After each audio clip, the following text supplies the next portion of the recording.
अमरीकी अखबार में जो इंकशाफात किए गए हैं, उसामा के कंपाउंड से जो दस्तावेजात मिली, एक बड़ा अहम खत मिला नाज़रीन उसमें, जिसमें शहबाज शरीफ की तरफ से तालिबान को यह खत लिखा गया था कि पंजाब में हमले ना किए जाएं, पंजाब के अलावा किसी सूबे में जहां मर्जी हमले किए जाए, लेकिन पंजाब में ना किया जाए। क्या पंजाब के अलावा दूसरे सूबों में लोग नहीं बसते? ये क्या मैसेज देना चाह रहे थे पंजाब की गुड गवर्नेंस का?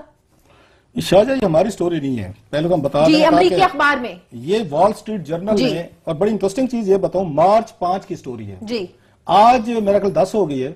5 दिनों में जो पाकिस्तानी मीडिया की दोस्तियां देखें रूलिंग एलीट के साथ, हाउस ऑफ शरीफ के, हम कितने, हम आप कह सकते हैं मुद्दब किस्म का हम वो हैं, हम फनकार लोग हैं मेरे जैसे, कि 5 दिनों में पाकिस्तानी मीडिया ने खबर पिक नहीं की कि अमेरिका का बहुत बड़ा अखबार है द वॉल स्ट्रीट जर्नल, वो शहबाज शरीफ साहब पे बड़े सीरियस किस्म के इल्जाम नहीं लगा रहे। वो इनका एक अदद खत प्रोड्यूस कर रहे हैं, जो खत इनके किसी और के जरिए लिखवाया गया, दरमियान में गो बिटवीन थे। उन्होंने खत लिखा उसामा बिन लादेन साहब को। पूरी स्टोरी में बता दूं ताकि लोगों को समझ आए, जरा इसको आसानी से समझ आए।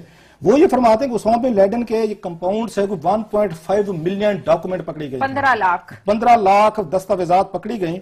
और अखबार लिखता है कि अभी तक सिर्फ 2 दर्जन को हमने ट्रांसलेट किया है। सिर्फ 2 दर्जन में से मवाद निकल रहा है, माल मताया निकल रहा है। अभी पता नहीं 15 लाख में से निकला तो क्या कुछ वहां मलबा निकलेगा वहां से, पता नहीं कितने कितने दोस्तों के नाम आएंगे, नाम आना शुरू हो गए हैं। कुछ के तो आए हैं, आगे देखेंगे। वो एक आपको याद होगा तकरीर की थी शहबाज शरीफ साहब ने लाहौर में, जामिया अमेरिका नेमिया में, उन्होंने एड्रेस करते हुए कि हमें तालिबान छोड़ दें तो बाकी बड़ी मेहरबानी होगी, हम तो उनके खिलाफ कुछ नहीं कर रहे। उन्होंने एक और भी कहा था, उन्होंने कहा आपकी हमारी फॉरेन पॉलिसी एक है, आप हमारे ऊपर क्यों हमले कर रहे हैं। ये अल्फाज थे शहबाज शरीफ साहब का, अभी भी वीडियो उनका पड़ा होगा कि आप हम पे, अच्छा हमने सुना, उन्होंने अपने को रिट्रैक्ट कर लिया, बात खत्म हो गया। आपको पता है ये नवाज लीग जो है बड़ी अच्छे तरीके से मीडिया फ्रेंडली बना लेती है, तो हम भी रात की बात गई।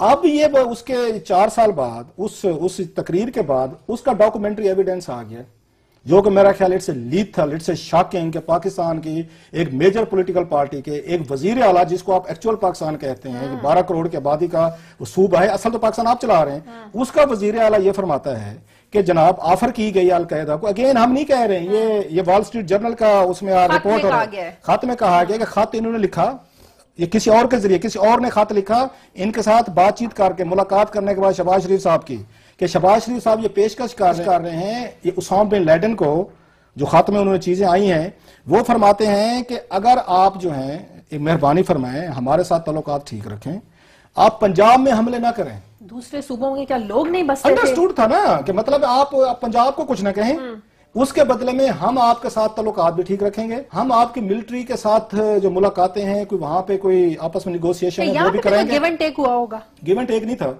उसमें। साथ में जो कहते हैं अब 2-3 लोगों के नाम आ रहे हैं जो उसमें गो बिटवीन थे। एक तो हाफिज, यहाँ पे मेरा ख्याल है ये आपको याद होगा, लाल मस्जिद में जब यहाँ पे सारा ऑपरेशन शुरू हुआ था तो हाफिज यहाँ पे खलील साहब थे, उनका नाम आ रहा है, हमीद गुल साहब का नाम आ रहा है। ये फौज के अपने बंदे में से जो आज अपने बच्चों के ये उस पे कत्लेआम पे रो रहे हैं, का किरदार अदा कर रहे हैं, जो रो रहे हैं अपने बच्चों के उस पे, अल कायदा को ऑफर्स हो रही हैं और जनरल कियानी के साथ बड़ी ये खुफिया मुलाकातों की अब मुझे समझ आने शुरू हो गई हैं कि ये शहबाज शरीफ साहब, चौधरी निसार अली खान साहब की खुफिया मुलाकातें होती थी रात के 2 बजे, जो GHQ में जाते थे, वहां से बैक डोर से एंट्रीज होती थी 2 बजे।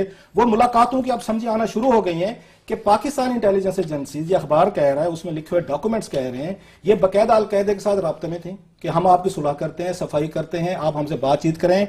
लेकिन मेरा ख्याल है इट्स बम शेल के एक उन्होंने इल्जाम भी कहे अगर कि शहबाज शरीफ साहब पे ये इल्जाम लगा है, अमेरिकन अखबार ने डॉक्यूमेंट्स के हवाले से इन्होंने उनको अल कायदा जो उसामा बिन लादेन को पेशकश की थी कि मेहरबानी फरमाए पंजाब पे हमले ना करें, बाकी